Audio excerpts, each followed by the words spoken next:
বাংলাদেশের আর্থিক খাতের সবচেয়ে বড় সমস্যা হচ্ছে ক্যাপিটাল ডেফিসিট।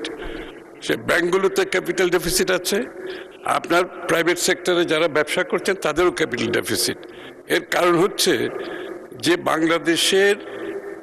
বাংলাদেশের মুদ্রা এটা 40%-এর বেশি আপনার ডেপ্রিসিয়েটেড হয়ে গেছে বিগত দিনে।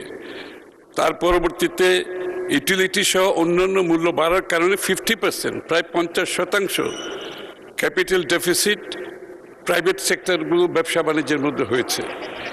এছাড়া ব্যাংকগুলো লুটপাটের মাধ্যমে টাকা বিদেশে নিয়ে যাওয়ার কারণে ব্যাংকগুলোতে একটা ক্যাপিটাল সংকট সৃষ্টি হয়েছে। এটার উত্তর হচ্ছে মাননীয় স্পিকার, এই টাকাগুলো রিপ্লেনিশ করতে হবে আপনাকে, এবং রিপ্লেনিশ করার জন্য সরকারের পক্ষ থেকে ইতিমধ্যে বহু টাকা এখানে রিপ্লেনিশমেন্টের জন্য দেওয়া হয়েছে, আরও বাজেটে দেওয়া হবে আগামী দিনে।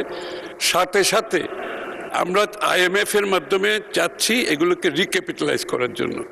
আরও অন্যান্যভাবে আমরা চেষ্টা করছি বিনিয়োগকারীরা বিদেশ থেকে যারা ফাইন্যান্সিয়াল সেক্টরে বিনিয়োগ করতে চায় তাদেরকে আকৃষ্ট করে বাংলাদেশের ব্যাংকগুলোতে বিনিয়োগের মাধ্যমে এই যে ক্যাপিটাল ডেফিসিট হয়েছে এটা মেকআপ করে, যাতে করে বাংলাদেশের অর্থনীতিটা সচল করতে পারে।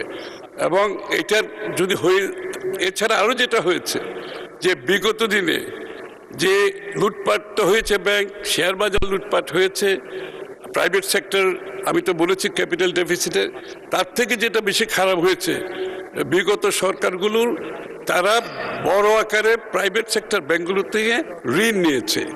এর ঋণ নেওয়ার ফলে যেটা হয়েছে প্রাইভেট সেক্টর ব্যক্তি খাত ক্রাউডেড আউট হয়ে গেছে এখান থেকে।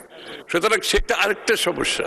সুতরাং আগামীর অর্থনীতিতে সব কিছুর বিবেচনায় আমরা যেটা চিন্তা করছি ব্যাংকগুলোকে রিভাইটালাইজ করতে হবে, রিভ্যাম্প করতে হবে, এবং প্রাইভেট সেক্টরের হাতে যে আর্থিক যে ক্যাপিটাল ডেফিসিট হয়েছে এটাকে আমরা রিপ্লেনিশ করার জন্য সরকারের পক্ষ থেকে বাজেটেও থাকবে, এবং অন্যান্য যে মাল্টিল্যাটারাল বডিগুলো আছে তারা আসবে, প্রাইভেট সেক্টরও আসবে, সবাই মিলে আমার মনে হয় এখান থেকে বেরিয়ে আসতে হবে। এটা বিশাল অঙ্কের একটা ডেফিসিট, এটা খুব সহজে পূরণীয় নয়, তবে আমরা আশা করছি